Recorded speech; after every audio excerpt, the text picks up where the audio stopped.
Mounia Akl. We just watched your great movie, Costa Brava Lebanon. And I'm really thankful that you make some time to be with us, with the audience in Gorinchem. My first question is, like, when did you decide you want to become a director? Because I saw that you studied something else too. Yes. Thank you for inviting me. We're very happy to be showing you our film. When did I decide to be a director? There's no moment where I thought, oh, I want to be a director. I think it's something that with time became clearer and clearer. I will say that it's at home that I became in love with cinema because of my parents, who are architects who love cinema.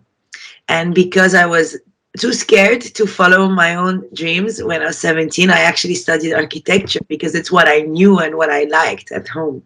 And it made me realize that I really don't want to be an architect, but that I want to use that knowledge into filmmaking.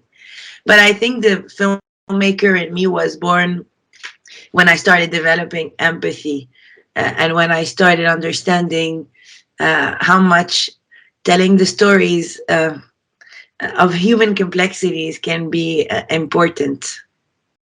Yes, about importance. I saw one of your first films. It was like a fiction film, Submarine. Yes.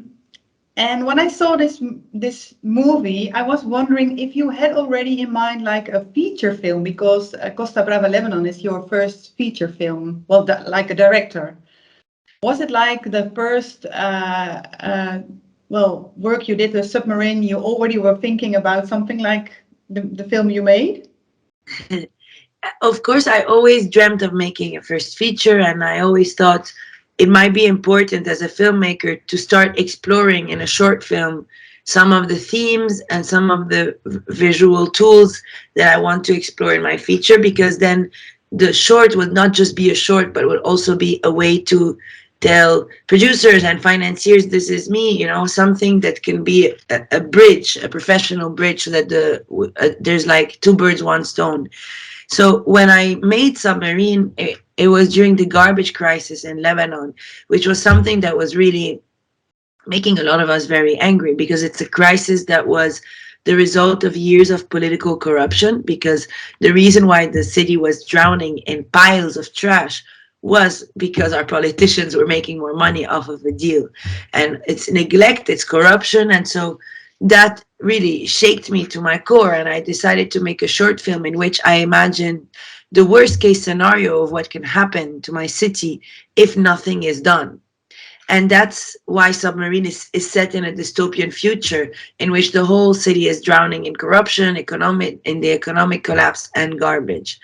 So what happened when I made Submarine, and with the success that it had on the festival circuit, is that I realized that I still wanted to tell the story, and that merging what the garbage crisis meant to me with my desire to talk about family, and how in Lebanon sometimes the constant pressure and stress that comes from just the political situation can really bring out the truth in people, the worst and the best.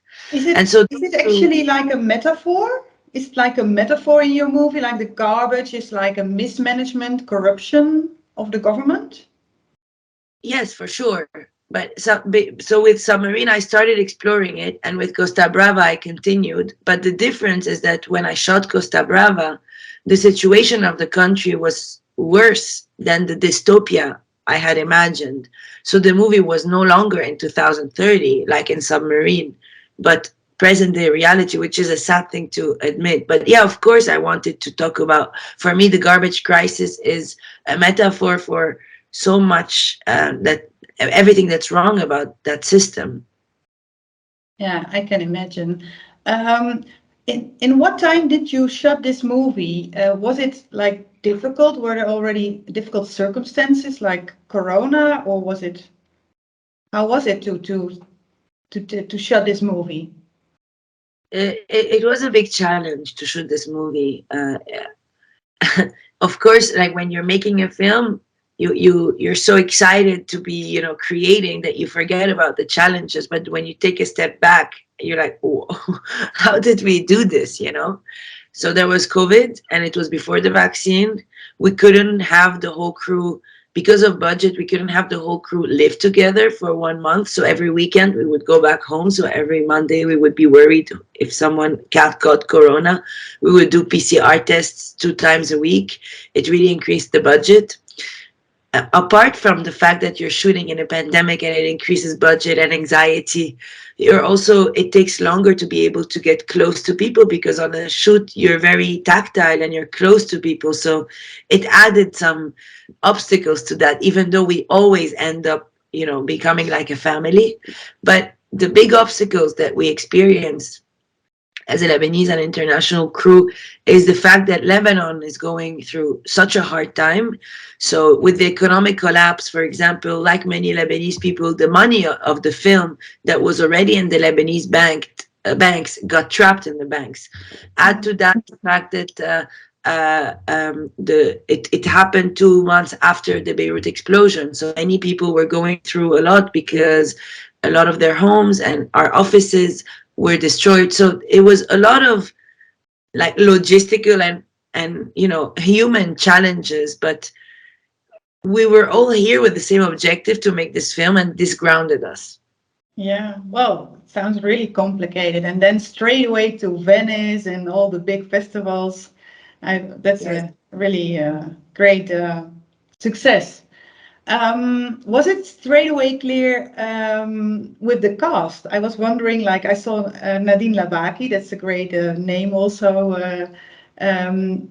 Was it your part of the job also to decide who was on in this film? Like, was it difficult to decide for your cast?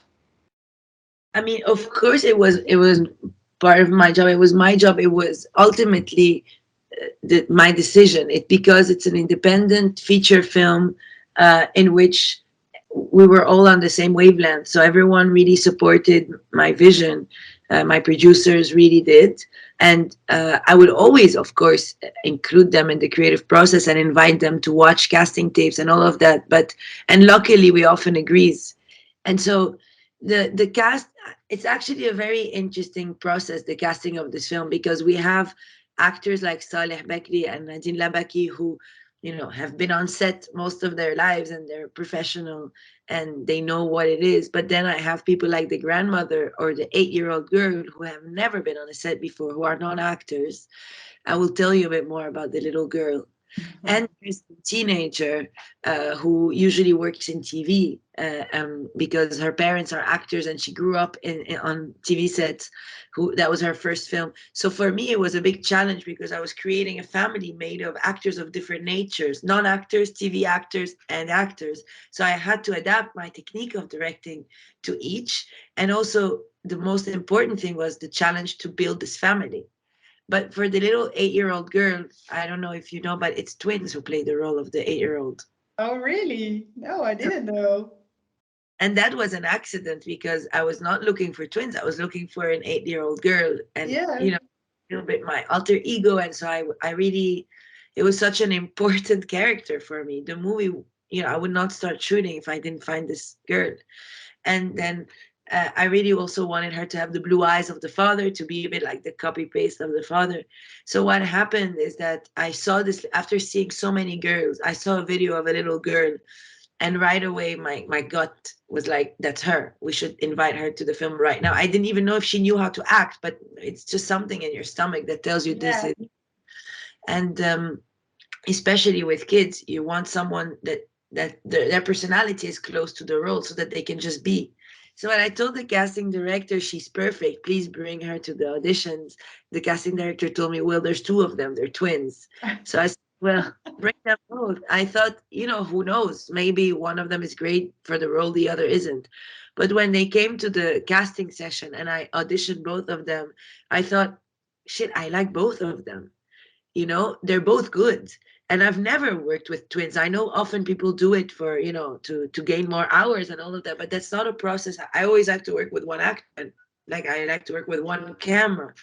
But with them, it just felt so, I don't know, natural. Yes. It just so natural because I felt like Seana, one of them, had aspects of the personality of the character that the other didn't, and vice versa. So I just looked at the script and divided the scene based on their personalities, and that's how they acted. Yeah, well, you succeeded pretty well. It looks like a really warm family. And that is also my next question. Like, is it like your goal to show us, like, on the other hand, like on the opposite of all the problems with the garbage and maybe all the problems around the world, that family and friends and love is the thing that can survive everything? Is that your message? I mean, I definitely, I'm trying to ask myself questions because I feel like I don't know anything. We don't know anything, and I'm too young. And I would even say this when I'm 90. Like, I don't think I have any lesson to give to anyone or any message, but I am having, questions about my own experience. And I think that life sometimes can be so cruel that Yes. facing it with those we love is something that gives strength. Like the moment, like I was just reading the book of a friend of mine, Paloma, and she was talking about that moment as a young girl where she understood that her sister was going to be the person she's going to face the world with, and it made me think also about my experience. I think me as a younger sister and my sister as my older sister, there were moments where I understood, well, we have each other. That's one thing.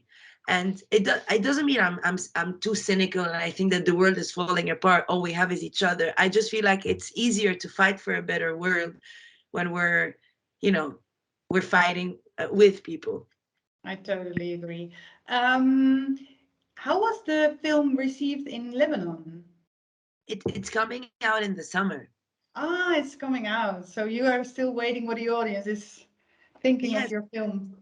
yeah. I mean, if your question is related to because of what I'm showing in terms of whether it's sexuality or just like the political critique, I Yeah. think I'm not scared about that. I think that um, thanks to many women and certain men, the conversation about sexuality has become, I don't feel worried about what I've shown in terms of sexual dynamics. Of course, like in every country, there are conservatives, but I feel like Lebanon is, um, women stories have been told a lot. Of course, women don't have the rights that they should have, but I'm not scared or about the reception of those scenes. And in terms of what I'm saying about the government, etc., etc., in terms of like there's this political invasion that's illegal, I think at this stage in Lebanon, I'm not sure cinema is the biggest threat to this government. I think they've stayed so long shamelessly that I don't think I'm what scares them. I mean, I don't think that they understand the power of cinema, and I think that they're hated so much from everywhere that they got used to it. But yeah, yeah, I think also like especially world cinema, yeah, you have the power. Your directors and everywhere when you can screen the movie, yeah, you can come Growing up, together and show the world like, hey, we have power. Don't lose your voice, don't lose your face, and that's a big part of your job, I think, with making your movies. growing up, I feel like what expanded my mind and my way of thinking was watching films from other countries, from all over the world, and understanding how the world functions, thanks to directors that had the courage to show the cracks in our societies. Yes. Well, thank you for that. And I was wondering if there's already a new project, a new film where you are working on. Yes, everyone keeps asking me these questions and it makes me very nervous. Oh, no, no, no. I don't want to give you any pressure, but I was wondering if, like, sometimes you have so many ideas, like a director, if there's like a really uh, one Def- thing that's already in process. yes, there's many ideas that have been dormant in me for a while that I started putting down on paper. One of them is in the form of a feature, the other one in the form of a TV show. And also I've been reading and receiving scripts from other Ah, creators. yes. And yes, so these are two things that I've been doing: reading other people's work. I'm working on a TV show in the US that I didn't write, but that I really love. And I've been reading other people's work, and reading also one of my friend's books that my dream is to adapt in a film. Oh, wow. Oh, that's also really nice. Well, my last question is a finally message to our audience, or maybe one message to the world, a personal message from you. Tell me a little bit more about your audience. Well, Who's in- if you were in Gorinchem, I'm really sure you would love this little town. It's an old town, and it's along the riverside.